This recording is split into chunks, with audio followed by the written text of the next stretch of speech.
సంవత్సరాల తరబడి ఎన్ని మందులు వాడినా మీ మోకాల నొప్పులు తగ్గట్లేదా? ప్రాణ పెయిన్ క్లినిక్ లో అత్యాధునిక చికిత్స. నమ్ముకున్నవాడు ప్రాణాలు కాపాడతాడని నమ్మకం లేదు. అయినా అతడి పాదాల ధూళి తాకాలని తప్పించారు. అన్యాయంగా తమ ప్రాణాలు కోల్పోయారు. 18 ఏళ్లు పోలీస్ డిపార్ట్మెంట్లో పనిచేసిన వ్యక్తి సడన్ గా దేవుడు అవతారం ఎత్తాడు. సోషల్ మీడియా ద్వారా 3 రాష్ట్రాల్లో ఫ్యాన్స్ ను కూడగట్టాడు. ఇవాళ 116 కుటుంబాల్లో కన్నీటిని నింపాడు.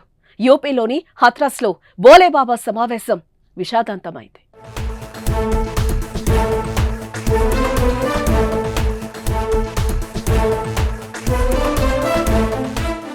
విజ్ఞానం ఎంత పెరిగినా ఇంకా చాలా స్వయం ప్రకటిత దేవుళ్లుగా ప్రకటించుకుంటున్న బాబాల వైపు ప్రజలు మళ్లుతున్నారు.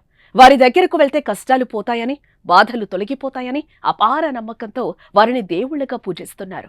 ఇప్పటికే దేశంలో దొంగ బాబాల భాగోతం బయటపడింది.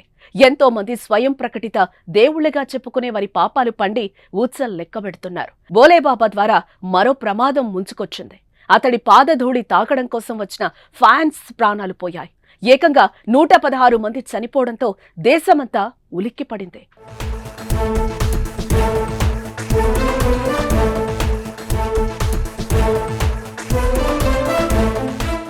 అసలు ఎవరే బోలేబాబా?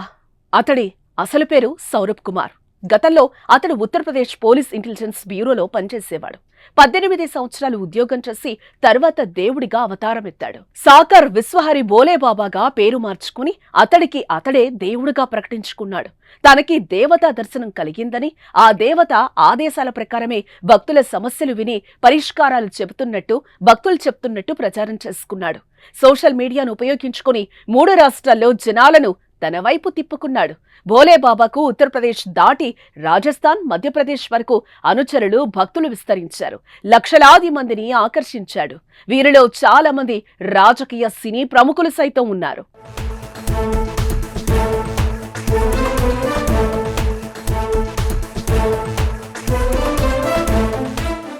తెల్లటి సూట్, టై ధరించటం ఆయన ప్రత్యేకత.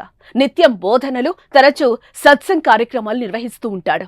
ఈ సత్సంగ్లో భక్తులను ఉద్దేశించి భోలేబాబా బోధనలు చేసిన తర్వాత అతడి అనుచరులు జలాలను, మట్టిని పంపిణీ చేస్తారు. ఈ జలాలను భక్తులు పవిత్ర జలాలుగా స్వీకరిస్తారు. వీటి కోసమే హత్రాస్లో జరిగిన కార్యక్రమానికి 3 రాష్ట్రాల నుంచి వేలాది మంది భక్తులు తరలొచ్చారు. మంగళవారం ఉదయం నుంచి భోలేబాబా బోధనలు చేశాడు.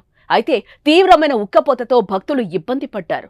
శ్వాస తీసుకునేందుకు ఇబ్బంది పడ్డారు. కానీ భక్తులు బయటకి వెళ్లేందుకు వీల్లేకుండా గేట్లను మూసేశారు. భోలేబాబా, అతడి సేవకులు ముందుగా వెళ్లిపోయిన తర్వాత గేట్లను తెరిచారు. దీంతో అందరూ ఒకేసారి రావటంతో తొక్కిసలాట జరిగింది. భక్తులు పెద్ద ఎత్తున చనిపోయారు. ఆ ప్రాంగణమంతా శవాల దిబ్బగా కనిపిస్తోంది. మహిళలు, చిన్నపిల్లలు ఎక్కువగా మరణించారు. మృతదేహాల వద్ద కుటుంబ సభ్యులు రోధిస్తున్న దృశ్యాలు హృదయ విదారకరంగా ఉన్నాయి. ఇప్పటి వరకు 116 మంది చనిపోయారు. ఇంకా చాలా మంది ఆసుపత్రుల్లో ప్రాణాలు దక్కించుకోవడానికి పోరాడుతున్నారు. పలువురి పరిస్థితి విషమంగా ఉండడంతో మృతుల సంఖ్య భారీగా పెరిగే అవకాశం ఉంది.